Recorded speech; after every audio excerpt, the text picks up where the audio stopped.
Hen, kamu adalah seorang pendeta, bisa dibilang.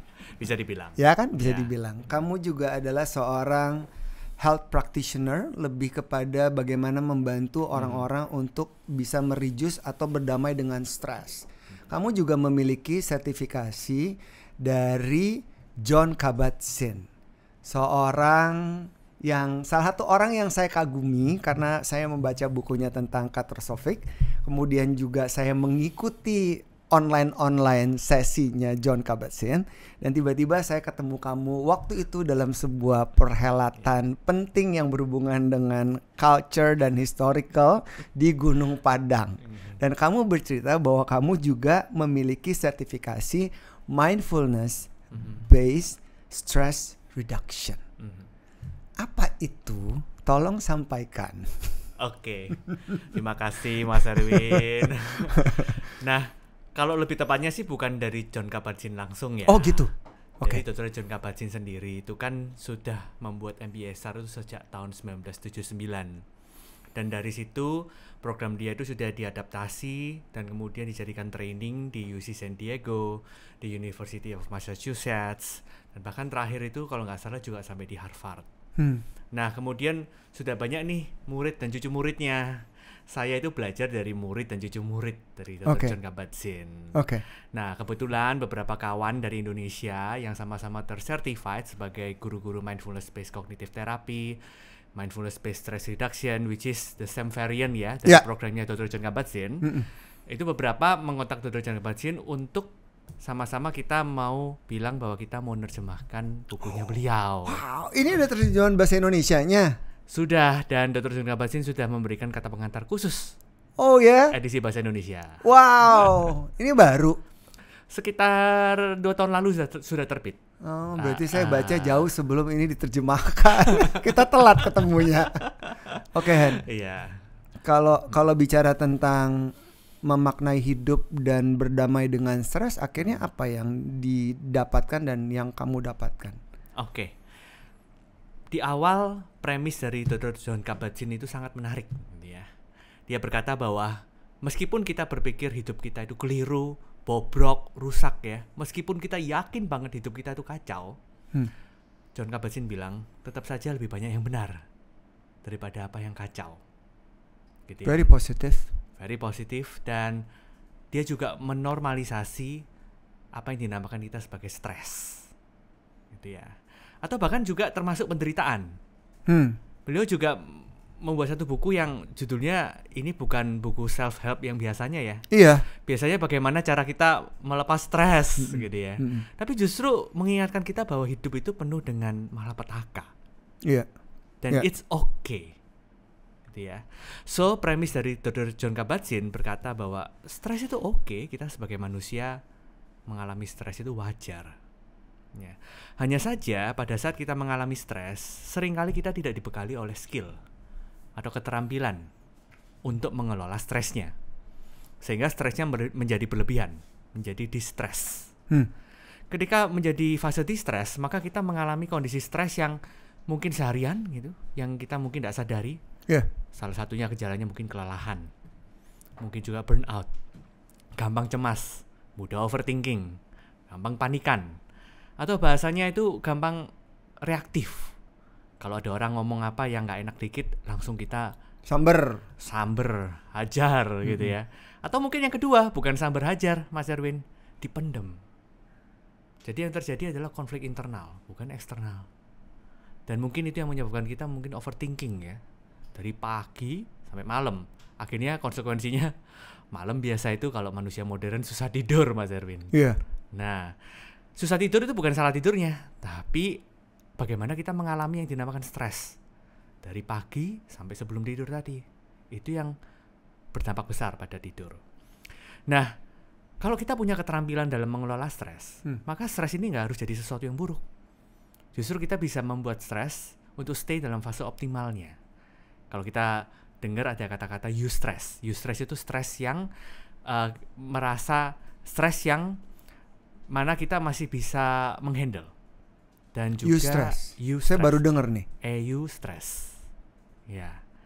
Dan kalau kita punya stres yang optimal, kita bisa mengerjakan sesuatu dengan baik gitu ya. Karena stres itu sebenarnya tujuannya untuk supaya kita survival. Iya, challenge us, right? Challenge us. Kalau nggak ada stres ya kita akan males, mager, nggak mau ngapa-ngapain. Comfort zone. Iya, comfort zone. So we need stress. Tapi we need eustress, bukan distress. Ya. Jadi kalau kita berarti mindfulness, kita bisa menjaga stres kita untuk tidak tergelincir masuk ke fase distress. Jadi katakanlah kalau kita males itu posisinya di bawah sini ya. Kemudian kita membutuhkan stres untuk kita naik, untuk kita perform. Ya. Ya, maka ada fase optimal di sini yang dinamakan eustress. Kalau berlebihan tanpa sadar malah turun. Fasenya distress. Gejalanya apa macam-macam, bisa malas ngapa-ngapain, bisa akhirnya antipati, kemudian malah tidurnya tidak karu-karuan, antisosial, julid, yang berkepanjangan, yes, julid, ya. Kemudian biasanya apa? Doom scrolling juga, ya kan? Karena kita stres, mau lari kemana kan? Tidak punya skill, akhirnya larinya ke sosmed. Chip dopamin. Ya, chip dopamin. Nah, jadi kita ketika belajar mindfulness, kita belajar juga untuk melatih otak juga. Ya, karena kita tidak membiarkan otak untuk sekedar dapat dopamin semudah itu yang akhirnya membuat ketagihan kan. Iya.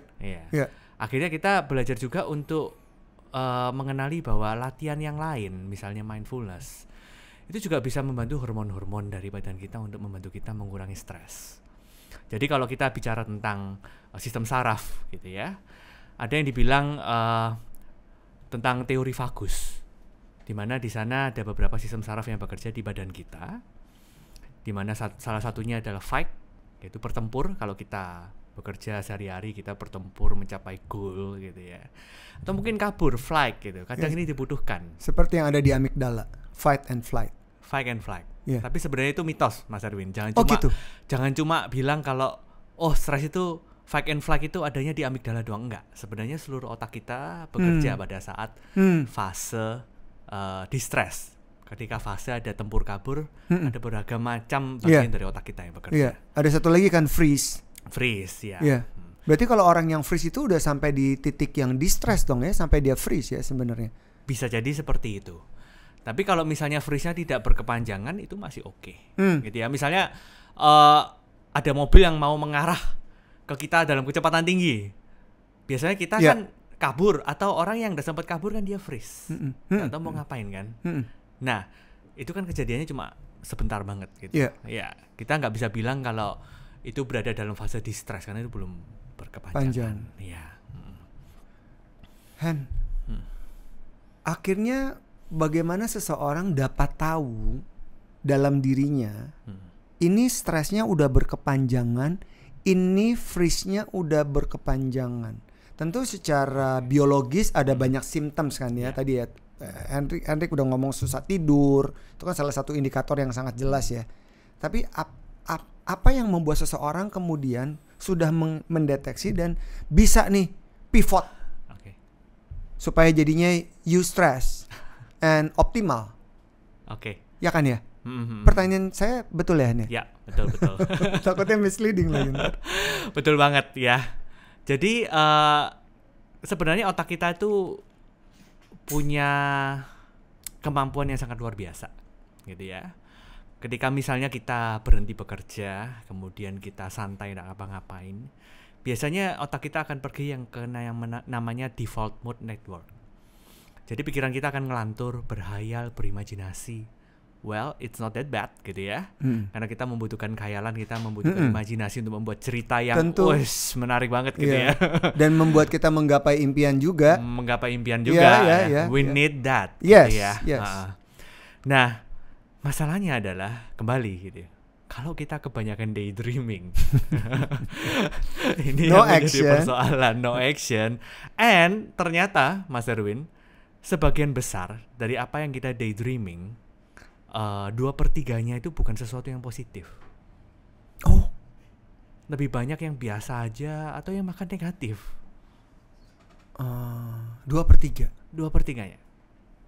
Nah, bayangkan kalau kita menghabiskan setengah dari jam bangun kita, misal 50% dari jam bangun kita untuk daydreaming, wandering mind. Dan 2/3-nya itu isinya negatif. Ya. Ya. Nah, itu akan membuat kebahagiaan kita akan menurun drastis ya dalam satu hari itu. Ya. Jadi ketika kita berlatih mindfulness, kita belajar untuk menyadari pola-pola dari default mode network ini. Seberapa sering otak kita masuk ke dalam mode default mode. Ya. Ada yang bilang, lah cognitive default mode itu kan terjadi pada saat otak itu istirahat, nggak ngapa-ngapain. Yeah. Yes. Tapi itu cuma istilahnya saja. Sebenarnya pada saat itu otak tetap sibuk. Nggak pernah tidur. Sibuk berhayal gitu ya. Oke. Jadi ketika kita berlatih mindfulness, ada penelitian yang menunjukkan bahwa kita mengaktifkan jaringan salience. Jaringan salience itu adalah yang membantu kita untuk recognize bahwa sekarang saya udah ngelantur. Itu step pertama. Dan itu yang dinamakan mindfulness.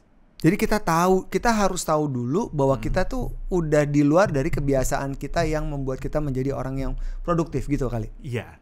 Kita recognize bahwa step pertama adalah ketika kita sebagai orang yang distress, gitu, kita kenal bahwa oke, sekarang aku distress nih kondisinya. Itu adalah step awal kita mau berubah. Bahkan kalau kita nggak pernah mengalami ini kan kita susah, apa yang mau dirubah gitu ya. Nggak tahu. Susah jujurnya kan gitu. Yeah. Nah ini yang menarik gitu, karena seringkali ya ketika saya membimbing sesi meditasi gitu ya, banyak yang bilang, waduh kok banyak pikiran kok, waduh kok saya ngantuk kok. Well, that's very good. It means you recognize that you have a lot of thoughts. You are recognized kalau sekarang ada overthinking gitu kan. So itu sangat bagus itu, apapun yang terjadi gitu, kita recognize, kita ingat, kita sadar, oh ternyata keadaan saya, kondisi saya secara jujur itu begini. Maka dari itu saya mengundang biasanya kalau kita ngobrol sama temen gitu ya, apa kabarmu gitu kan kita autopilot ya, baik-baik aja gitu ya. Nah itu yang menurut saya juga menarik untuk kita explore, karena mungkin kita tidak baik-baik aja gitu. Mungkinkah kita pada saat kita ditanya apa kabarnya, kita stop dulu gitu, kita recognize dulu, iya ya, sekarang kita gimana ya. Oh jadi ini how to response yang benar supaya kita bisa punya mindfulness based stress reduction. Ketika as simple as saying hello and how are you, itu juga dapat membantu kita untuk acknowledge. Sure. And kita bisa bertanya itu ke diri kita sendiri gitu. How am I right now?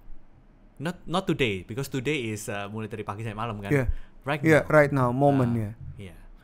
And then itu yang dinamakan mindfulness. Karena seringkali orang bilang bahwa mindfulness is a focus. No, that's different. Now I get it.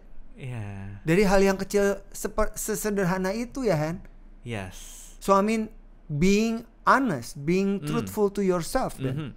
Meaning related with this mindfulness things. Iya. Karena menyadari bahwa kita stres itu sendiri adalah kejernihan. Karena kalau kita nggak sadar kita stres, kita akan tenggelam.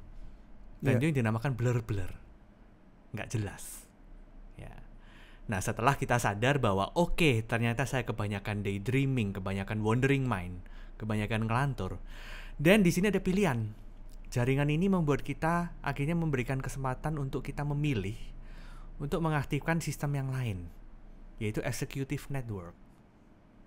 Ya, dimana kita akhirnya benar-benar membawa perhatian pada apa yang nyata di sesuatu yang eksternal yang kita alami lewat panca indera. Yang terlihat, terdengar dan terasa. Iya, benar sekali. Itu kan 3 indera kita yang sangat berfungsi, atau mungkin bahkan penciuman juga ya. Pengecap juga. Iya. Bisa mindful eating kan? Iya.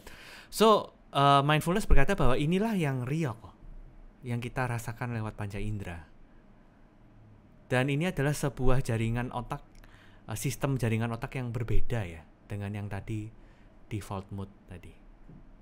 Apakah kita harus terus berada di executive network? Enggak juga. Kita boleh aja berhayal, tapi kita mesti menyeimbangkan porsinya. Jangan sampai kita ke wandering mind yang isinya cuma bukan kenyataan gitu ya. Itu hanya sesuatu yang mungkin memantik kita aja gitu. Nah, tapi next perhatian kita bisa kita bawa pada apa yang real dengan aksi nyata tadi kata Mas Erwin kan. So dengan kita membiasakan diri untuk mindful, kita recognize, kedua kita tahu untuk mengarahkan perhatiannya di mana. Gitu. Terutama biasanya ya kita mungkin ketika meditasi jarang orang bilang langsung bawa perhatian pada apa yang dilihat gitu ya, kan jarang gitu ya. Biasanya mereka akan membawa perhatian pada napas atau badan. Ya, kenapa? Karena napas dan badan ini pertama itu adanya bukan di hayalan, adanya di kenyataan. Dan bisa diakses kapan aja.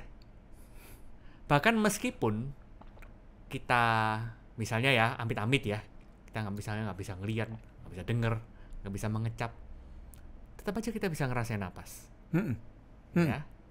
So kita kembali pada satu basic yang kita bisa akses kapanpun dimanapun, sumber daya, resource yang bisa kita akses tanpa kita harus nunggu-nunggu healing ke Bali, healing ke pegunungan, pantai gitu kan.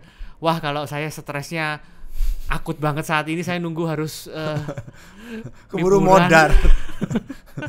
Keburu modar.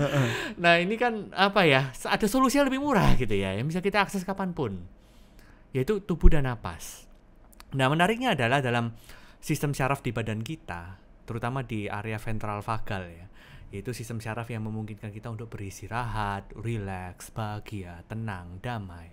Itu kita bisa intervensi lewat badan terutamanya. Jadi bukan dari otak ke badan, tapi badan ke otak. Ya. Caranya gimana? Ada yang bilang deep breathing, gitu ya. Napas dalam. Kenapa? Karena kalau napas kita panjang, ritmenya bagus, juga perlahan ya, deep, mendalam, maka itu akan membantu pikiran kita untuk juga slow. Ini kayak 478 ya? Salah satunya. Ada banyak sekali metode pernapasan. Ya. Jadi kita bisa coba eksplorasi itu semua. Yang penting kita nggak ngelakuin napas pendek. Tapi apakah napas pendek salah? Nggak juga. Ada beberapa latihan napas pendek yang digunakan supaya mengaktifkan sistem saraf yang survival, sehingga menyiapkan kita untuk bertempur nih di dunia nyata, gitu ya. Nah, tapi sekarang kita bicara tentang istirahat, yang mana orang modern itu jarang mengalami secara utuh gitu ya. Karena situasi yang men-trigger, menstimulasi terlalu banyak. Ya. Bahkan kalau kita bisa katakan ya, misalnya setelah bekerja, kamu santainya gimana? Saya santainya lihat sosmed. Well, it's another work. Kita juga akhirnya ketika lihat sosmed itu bekerja untuk melihat konten dan mencerna segala informasi. Ya, mindfulness juga membantu kita untuk memindahkan perhatian dari yang terbiasa berpikir-pikir penuh informasi, kita pindahkan kepada sesuatu yang lebih raw, bebas dari informasi yang mengekang. Oke, dibuang distraction sosial medianya, terus ngapain, Han? Breathing, deep breathing. One of it. Other than that, ya, beberapa yang lain banyak meningkatkan interaksi sosial, kehangatan, empati, gitu ya. Doing something that you like the most, gitu juga bisa. It can be. Nah, yang menarik adalah mengapa misalnya AI tidak bisa menggantikan terapi. AI tidak bisa menggantikan konseling manusia, karena untuk penyembuhan terjadi butuh dua manusia untuk berinteraksi. Nggak bisa digantikan oleh AI. So pada saat ada dua manusia yang kemudian membantu kita untuk meregulasi diri kita sendiri, dan kita bisa keluar dari fase distress. So kehangatan, relasi yang bagus, kata-kata cinta kasih, pelukan yang hangat, itu bisa juga mengaktifkan sistem istirahat ini di badan kita. Sebentar, Han. Jadi saya langsung berpikir, kalau ada orang yang nanya, Win, apa kabar lo? Oh, gue baik. Padahal gue lagi gak baik. Saya lagi mikir, apa kata-kata yang tepat ya? Terus gue mikir gini, oh kalau gitu next time kalau dia nanya, Win, apa kabar lo? Oh, that's alright. Misalnya itu lebih baik dong, karena itu adalah I'm aware. Ya, bener nggak, Hen? Well, jawaban tiap orang bisa beda-beda dan masih tapi at least saya nggak denial. Iya. Untuk ngomong bahwa I'm good. No, I'm not. Jadi kan kita harus mencari sebuah kalimat Yes. untuk menjawab pertanyaan orang agar kita bisa acknowledge Mhm. our state of being, our emotional, our emotion, Mhm. our stress itu lagi di mana, Mhm. gitu kan? Mhm.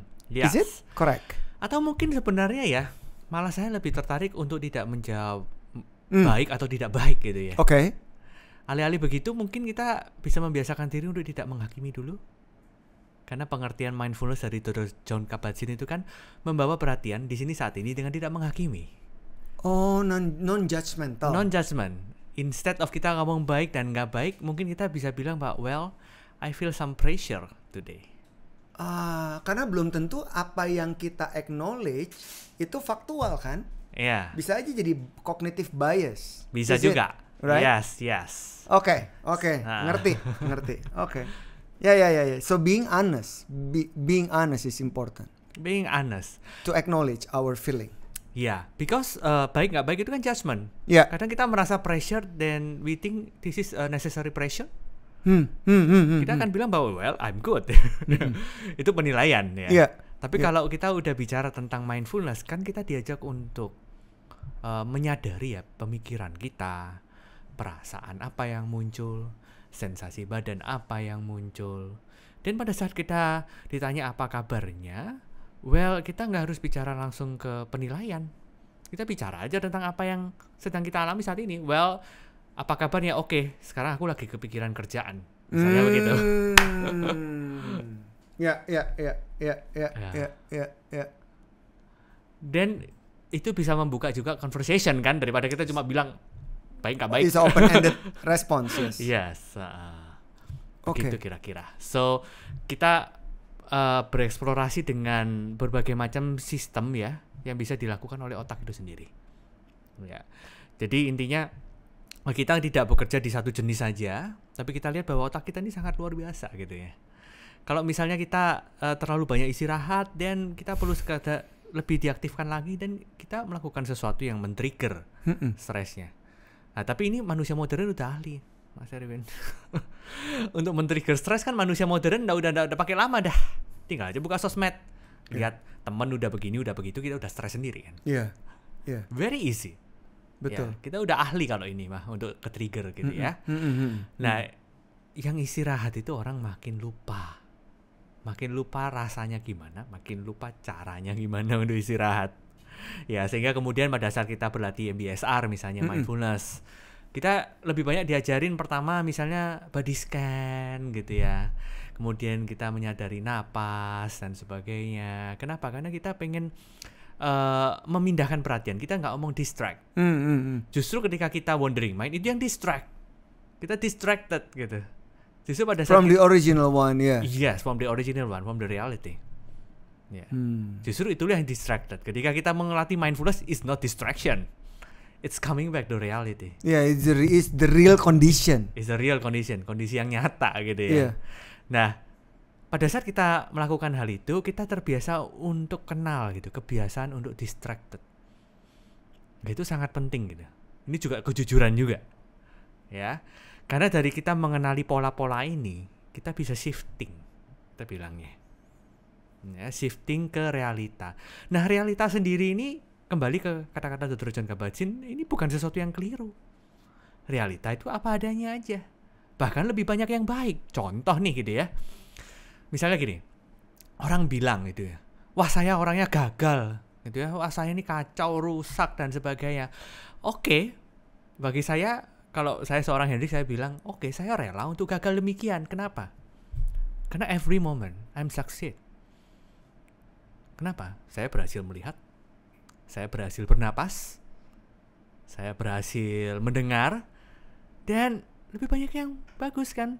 Every moment is a success, not failure.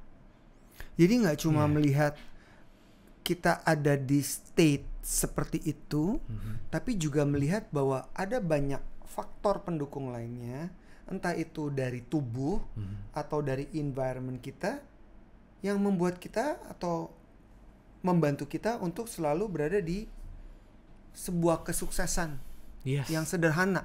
Yes. Gitu, Hen? Yes. Ah. Benar sekali, ya. Karena seringkali narasi gagal itu kan terjadi pada saat kita membandingkan dengan narasi orang lain. Iya, iya, Atau iya, mungkin narasi masyarakat yang sudah kita pelajari dari kecil hingga sekarang. iya. Ada satu orang guru namanya Jiddu Krishnamurti ya, dia bilang bahwa manusia itu berpikir bukan dengan pikirannya, dia berpikir dengan pikiran masyarakat. Ya, misalnya nih kita zaman sekarang kan, keluarga yang ideal itu gimana sih? Saya punya satu pasangan hidup, suami or istri. Saya punya 2 anak. Better kalau ada cowok 1, cewek 1 gitu ya. Kemudian ideal life. ideal life ya. Kalau kita lihat itu ada biasanya di papan iklan jualan rumah. Asuransi.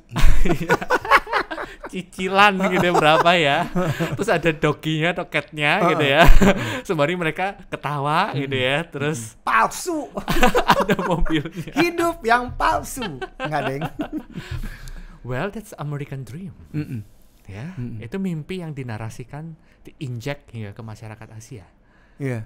Nah, kemudian kita lihat, oke, ternyata itu hanya narasi yang diinjek gitu.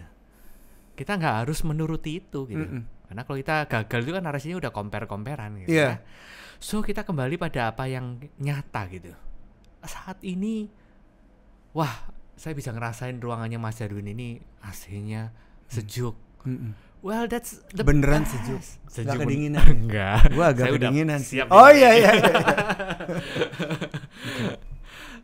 Nah, jadi kalau kita merasa bahwa oke, saat ini kulit saya masih bisa merasakan, kaki saya masih bisa jejak, tulang saya masih performnya juga bagus. Ya, meskipun mungkin kita mengalami beberapa kesusahan di fisik dan sebagainya, well, tetap lebih banyak yang baik gitu ya. Banyak orang yang menyayangi kita. Setuju banget, Han. Ini maaf aku potong. It's okay. Terbawa Ya. bahwa kita kadang-kadang lupa bersyukur untuk hal-hal kecil yang ada di hidup kita. Jadi yang menarik Mas Erwin, karena kenapa sih kita itu lupa bersyukur gitu? Orang bilang bersyukurilah hidupmu gitu ya. Wah, ini contohnya gampang, prakteknya susah gitu ya. Mau mensyukuri gitu. Nah, sebenarnya syukur itu otomatis datang kalau saya lihat Mas Erwin. Syukur itu otomatis datang kalau kita keluar dari narasi yang nyesek tadi. Narasi untuk terus survive. Narasi untuk terus kurang, not enough. Wow. Gitu lah. Kalau kita keluar dari narasi ini otomatis kita akan bersyukur, karena ketika itu semua tidak ada, realitanya itu ada banyak hal yang kita bisa apresiasi gitu. Iya. Contoh, kalau misal lebih banyak yang salah di hidup ini, aku nggak mungkin bisa ketemu Mas Erwin sekarang. Kalau lebih banyak yang salah di hidup ini, nggak mungkin kita gede sampai sekarang. Iya. Kita itu bisa gede sampai sekarang, which is lebih banyak yang benar. Iya. Gitu ya. Iya. Bukti bahwa kita hidup sampai sekarang itu pun sudah sebuah kebaikan Kesuksesan. Iya. dan kesuksesan. Jadi ketika kemudian kamu belajar tentang mindfulness based stress reduction ini, kamu melihat segala sesuatu menjadi lebih punya perspektif yang berbeda ya, lebih apresiatif dan segala macam gitu ya. Iya, saya nggak sampai ngomong lebih apresiatif dalam sesuatu dalam term yang wow gitu ya. Iya. Tapi saya bicara tentang daily mood atau Daily mood. perasaan. Iya. Ya. Kalau bisa dibilang sebelum saya latihan mindfulness, meskipun pada saat itu saya berpikir saya baik-baik aja ya, tapi sebelum saya berlatih mindfulness, saya tuh merasa di hidup saya itu selalu ada yang kurang. Jadi pikiran itu ada di background gitu ya, selalu seperti berkata bahwa hidup saya itu kok begini ya. Nah, kemudian perasaan itu nggak bisa plong begitu lah. Selalu pengen ngejar sesuatu gitu. Kayak kalau nggak di finish hari ini tuh kayak hidupku kok nggak kayak yang lain gitu. Nggak fulfill, nggak rampung gitu ya. Sehingga saya mulai kemudian berusaha untuk tampil beda. Ya, saya berusaha untuk membuat acara yang sukses. Saya berusaha untuk jadi orang yang begini dan begitu. Tapi itu semua digunakan hanya untuk menutupi insecurity saya sendiri. Gitu. Nah, jadi apa yang kemudian saya dapatkan ketika latihan mindfulness adalah kejujuran untuk mengakui bahwa pertama, saya berada dalam kondisi ini and it's okay to take a break gitu ya. Kadang saya menemukan beberapa orang begini, saya maunya istirahat, saya maunya sembuh, tapi saya nggak mau ngorbanin kesibukan saya. Well, that's very difficult gitu ya. Karena dulu waktu saya juga pernah mengalami panic attack gitu, Mas Arwin, tahun 2017. Wah, lengkap paket komplit. Anxiety attack, panic attack, kemudian suicidal thoughts. Oh iya. Yes, meskipun tidak ada sampai action. Iya, namanya thought ya. Thoughts gitu ya. Which is kayak itu bukan ide pemikiran yang sengaja aku munculkan gitu. Tapi karena dalam kondisi stres yang sedemikian intens, saya kemudian muncul pemikiran seperti itu sebagai solusi atas situasi pada saat itu. Itu fight and flight, tempur dan kabur. Saya yang waktu itu otomatis memunculkan pemikiran bunuh diri. Dalam kondisi seperti itu bahkan saya gak bisa ngapa-ngapain dulu waktu itu. Nah setelah itu apa yang saya lakukan ya, saya santai-santai aja Mas Erwin. Saya benar-benar break dari segala kerjaan.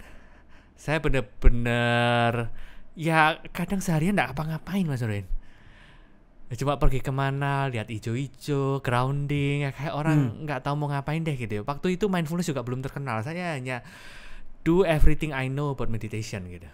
Saya juga belum belajar MBSR waktu itu. Nah, dari situ saya perlahan mulai membaik dan saya berani untuk menghadapi pikiran. Yang kedua itu, karena pada saat saya panic attack, anxiety, suicidal thoughts itu saya paling takut melihat pikiran saya sendiri. Kok bisa ya saya mikir seperti ini gitu. Karena saya berpikir yang saya pikirkan itu realita pada saat itu. Ya, saya bercerita gini aja masih kerasa gitu desiran ketakutannya gitu ya. Meskipun sedikit ser gitu ya. Itu masih ada ketika saya mengingat pada masa itu. Nah, apalagi saya nilai sebagai ini salah. Ini nggak boleh. Gitu ya. Dan pada saat itu saya belajar agama juga nih. Iya. Nah, ini yang bikin juga saya sikapinya dengan keliru gitu. Jadi lebih terbebani dong, Hen. Terbebani gitu. Karena kalau belajar agama itu kan dinilai ini baik ini buruk gitu. Wah ini pikiran baik pikiran buruk atau stres saya gitu. Udah panic attack dibilang ini pikirannya buruk. Udah di attack, panic attack, di stres, terus belajar agama dibilangin baik buruk hitam putih gitu ya. Yes. Timpa bangunan. Saya benar-benar merasa pada saat itu orang yang nggak berguna. Ya kan, karena justru penanggungan saya aja saya pikir malah menghakimi saya gitu. Nah, beruntung pada saat itu saya punya guru yang meskipun guru agama tapi approach-nya beda gitu. Kemudian ada senior-senior saya dalam komunitas meditasi. Jadi pada saat itu bahkan saya udah kenal meditasi tuh. Tapi saya menyikapi meditasi dengan keliru dan saya malas latihan. Akhirnya ya jadilah tetap panic attack gitu ya. Nah, kemudian saya sangat terbantu karena pada satu saat ada 2 momen yang bagi saya itu sangat berkesan karena itu membuat saya percaya bahwa saya bukanlah pikiran saya gitu. Say it again, I'm sorry. Saya adalah bukan pikiran saya. Atau lebih tepatnya saya bukan sekedar pikiran saya. Saya bukan sekedar pikiran saya. Saya bukan sekedar penilaian saya. Saya bukan sekedar emosi-emosi yang saya rasakan. Gitu. That lead to appreciation towards the life that we have. Yes, because kalau kita udah melimit kita di pemikiran dan perasaan yang which is mungkin pada saat itu kita nilai sebagai buruk, kita nggak bisa lihat lebih luas dong. Iya. Jadi saya melihat sesuatu di luar kungkungan atau jeratan pemikiran dan perasaan ini. Saya masih ingat waktu saya panic attack banget itu, saya memutuskan untuk membawa perhatian utuh pada saat saya yoga. Jadi saya nggak peduli orang mau pose apa, I just bring my attention to my body. And then pada saat itu untuk pertama kalinya dalam periode saya panic attack itu, depresi, anxiety, ruminasi itu saya merasa selama 1 jam ruminasi saya hilang gitu. Dan saya merasa wow, mungkin ya bagi saya untuk sembuh. Bayangkan 1 jam ruminasi saya akhirnya copot. perhatian saya copot dari ruminasi. Perhatian saya pergi ke badan. Itu satu hal yang membuat saya sangat mengapresiasi badan saya. Yang kedua adalah pada saat teman saya bertanya, "Hen, apa bedanya pemikiran dengan kesadaran?" Saya bingung kan, what is that? Gitu kan. Dia cuma begini, he hold my hand, ini, hand, inilah kesadaran, bukan pemikiran. Wah, begitu aku merasakan tangannya menyentuh tanganku, aku jadi sadar, oh yes, ini kesadaran yang melampaui pemikiran. Karena aku tidak harus berpikir warna, temperatur untuk bisa merasakan ada tangan yang memegang. Ini benar-benar sesuatu yang spontan, instan, tanpa aku harus mikir dulu. Sehingga ini membuatku sadar bahwa oh, ternyata aku jauh melebihi pemikiran-pemikiranku sendiri yang mengerikan ini. Wow. Jadi sekali lagi saya copot dari kerangkengnya gitu. Dan itu sampai malam saya rileks luar biasa. At last I know this gitu. Meskipun besoknya kembali lagi, tapi dua pengalaman ini membuat saya punya trust, keyakinan bahwa Hendrik bisa sembuh.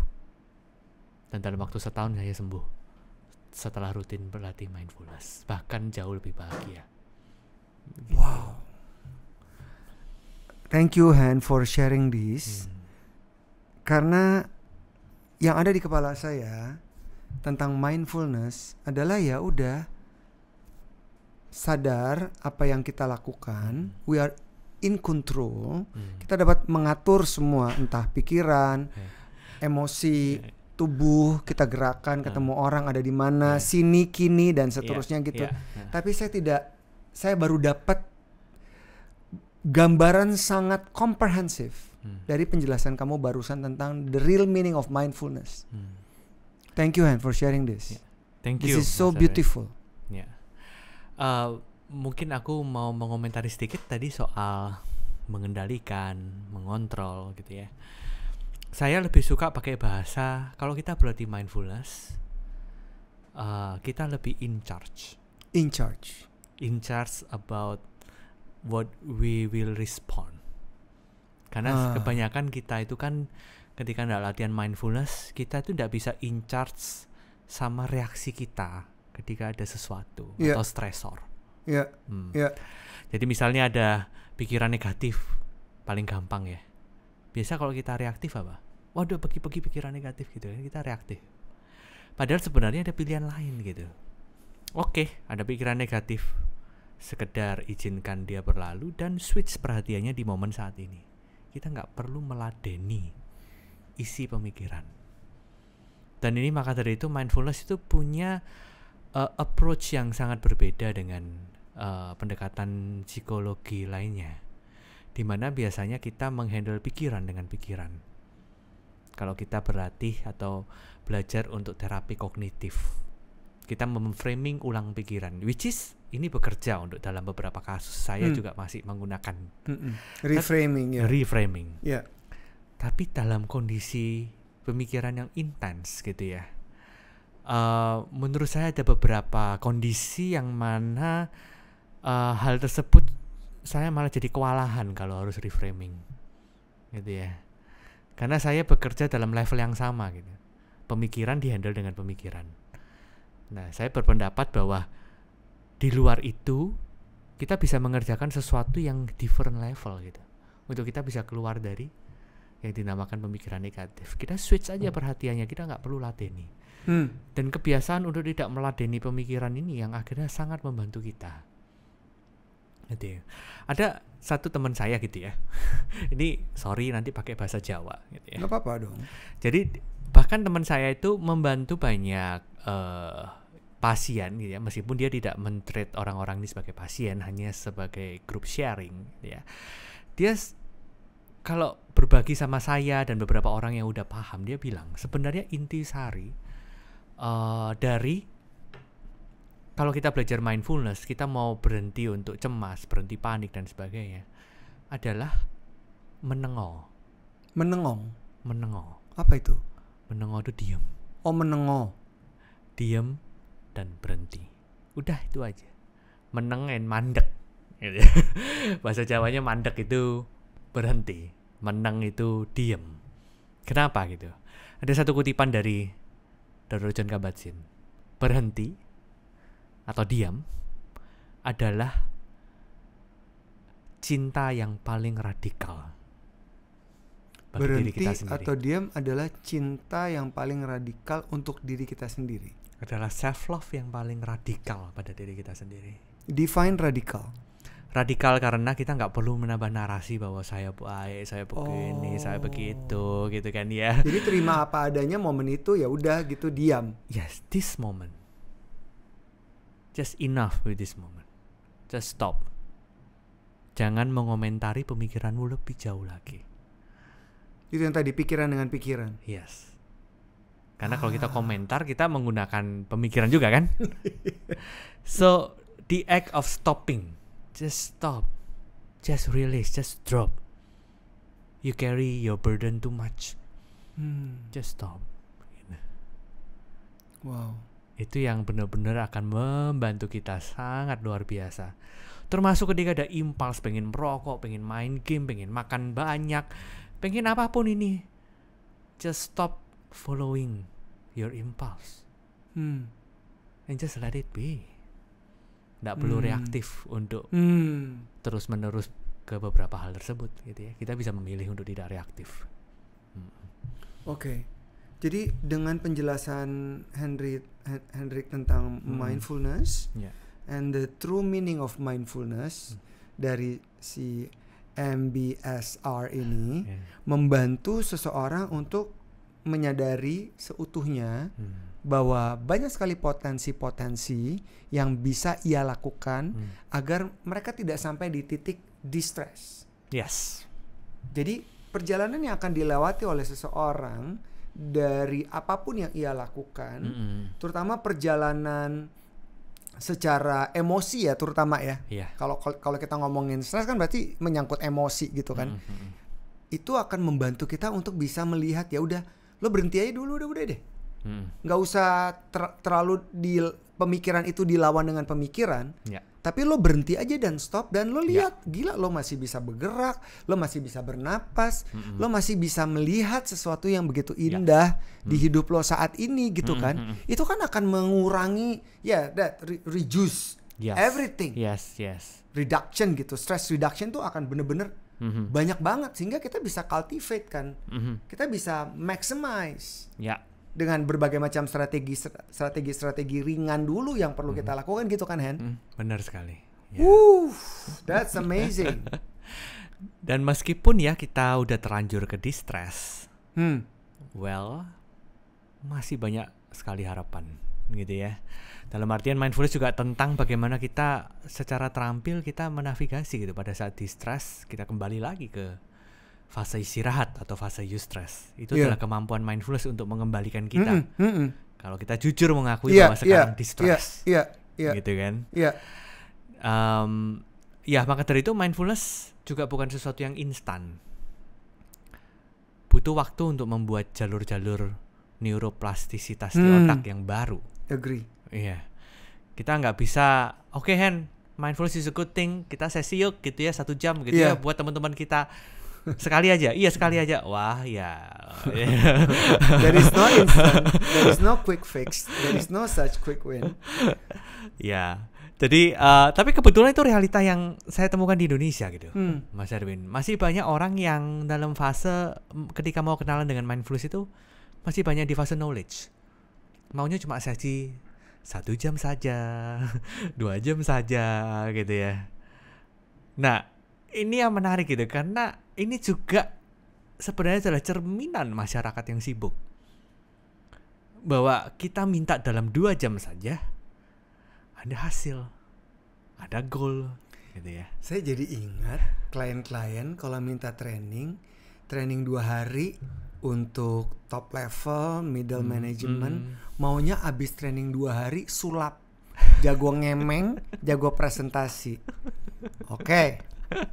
I relate understand. Very relatable. Yes. Ya, jadi kita ini manusia itu adalah makhluk yang sangat erat dengan behavior atau kebiasaan, gitu ya. Nah, jadi selain kognitif, selain feeling, kita juga behavior. Iya. Jadi kalau kita sudah mengerjakan mindfulness, yaitu mengadres sensasi tubuh, rasa, kita udah mengerjakan terapi, maka kita juga perlu mengerjakan behavior, gitu. Of course. Nah, kita lakukan every day, gitu. Iya. Bahkan riset terbaru dari University of Wisconsin Madison tidak butuh waktu lama-lama. Kalau kita rutin ngelakuin 5-10 menit sehari, itu sudah akan membantu kita reframe ulang semua jalur-jalur neuron di otak kita. Untuk punya neuroplasticity. Untuk punya neuroplasticity. Untuk sebenarnya neuroplasticity kita semua udah punya gitu. Tapi untuk lebih kita dimampukan untuk kita tidak ke jalur yang lama terus gitu ya. Kita membawa jalur yang baru. Kita pergi ke jalur yang baru. Sehingga akhirnya apa? Yang dari autopilotnya tidak mindful, hopefully the mindfulness become the new beneficial autopilot. That's beautiful. Gitu. Iya. Karena kita manusia ini sangat butuh autopilot untuk bisa memuluskan perjalanan kita gitu. Iya. Kalau kita sudah terbiasa mindfulness, maka seluruh badan dan napas kita akan bekerja untuk kita, bukan kita yang mengerjakan tubuh dan napas. Iya, setuju. Pertama kita dia menjadi otomatis kan? Menjadi otomatis, ya. Pertama kita yang mengerjakan. Kita mengerjakan tubuh, mengerjakan napas, tapi dalam periode tertentu kita yang akan dibawa oleh tubuh dan napas. Jadi kita makin effortless, tidak ngotot ketika kita menghadapi kehidupan. Artinya sekarang setelah kamu mengikuti si MBSR ini, membantu kamu lebih mudah untuk pivot, navigate, segala macam. Tetap stres itu ada dong, hadir kan Hen ya? Iya. Tapi tentu berbeda reaksi dan responsnya ya. Yes. Kalau saya manusia yang tidak mengalami stres, saya dalam kondisi yang sangat bahaya.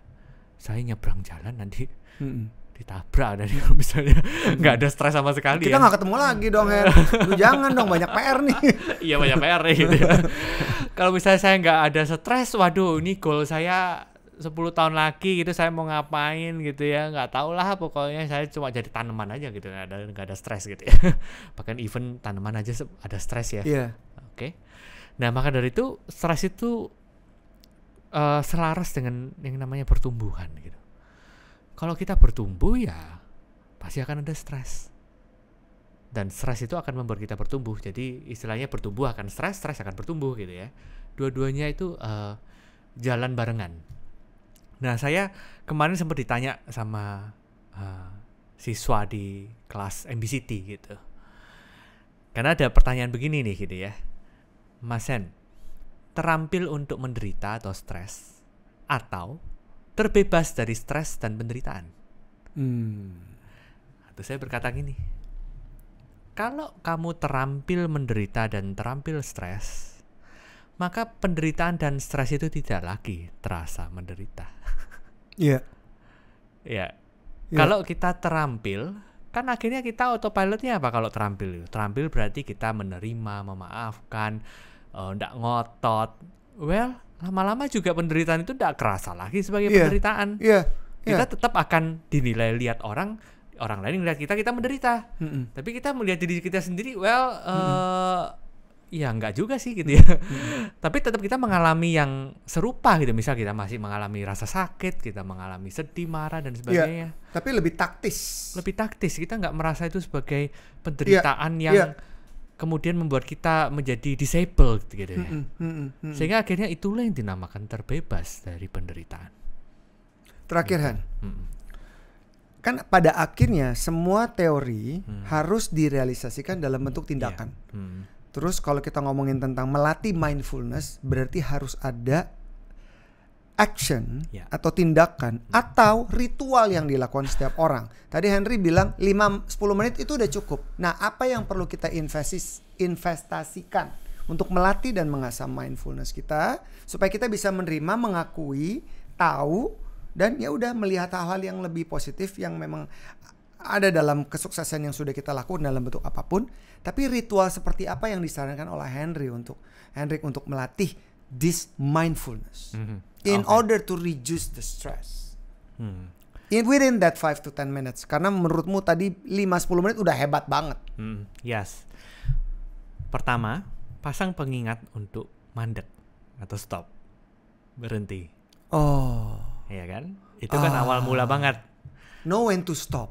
Know when to stop. Dan kalau di fase awal, kita nggak perlu know dulu, paksa aja. Stop. Ya, stop aja. Rem. Rem. Oke. Kita decide kapan waktunya. Ya. Yang kedua adalah jujur. Mengakui apa yang ada dirasakan di pikiran, perasaan, di badan saat ini. No filter. No filter. No filter. No sugar coating, no drama. Oh, itu lain lagi ya. Kalau udah drama ya disadari aja. Iya, oh iya. Oke, wow, ada drama di pikiran sedang bekerja gitu kan ya. So, everything gitu. Bahkan kalaupun ada sugar coating dan tetap diakui. Oh, now ada sugar coating di pikiran lagi nakal gitu ya. Itu pun juga diakui, jujur bahwa sekarang pikiran sedang sugar coating. Oke. Ya. Itu langkah berikutnya. Ya, kedua. Kemudian setelah kita mengakui apa yang dilakukan, kita belajar untuk taktis tadi. Membawa perhatian pada apa yang perlu diperhatikan. Misalnya, kita intensinya mau apa? Jadi kan mau istirahat. Iya. Ya, berarti perhatiannya jangan di pikiran yang isinya gini gitu ya. Nah, kita bawa perhatian pada sesuatu yang istilahnya tidak perlu perintah kita, tapi udah terjadi. Misal, napas. Apa perlu kita perintah? Enggak. Otomatis. Kemudian badan apa perlu kita perintah untuk merasakan sesuatu? Enggak ya. Apakah kita perlu memerintahkan telinga untuk mendengar? Enggak. Apakah kita perlu memerintahkan mata untuk melihat? Enggak juga. Jadi, semua yang tanpa kita perintahkan lebih dahulu dan sudah tersaji di depan kita bawa perhatian di situ. Karena berarti kita tidak perlu effort pemikiran. That is mindfulness. That is mindfulness. Ada lagi, Hen? Dan setelah itu selanjutnya kalau misalnya masih terasa nggak enak, well it's okay. Tujuan mindfulness bukan untuk memfix segalanya tiba-tiba beres. Dan menghakimi. Bukan seperti itu. Justru kalau misalnya nggak beres, ya it's okay. Memang kondisi ini sekarang begini gitu. Tapi at least kita tidak menambah penderitaan. Kita stay dengan penderitaan yang sudah ada sekarang. At least kita tidak menambahnya. Nah, tapi kalau manusia modern kan biasa ditambahin. Oke, penderitaan episode pertama, then can become 100 episode. So, kalau kita melakukan mindfulness, kita izinkan penderitaan untuk berhenti di episode pertama. And that's it. And that's it.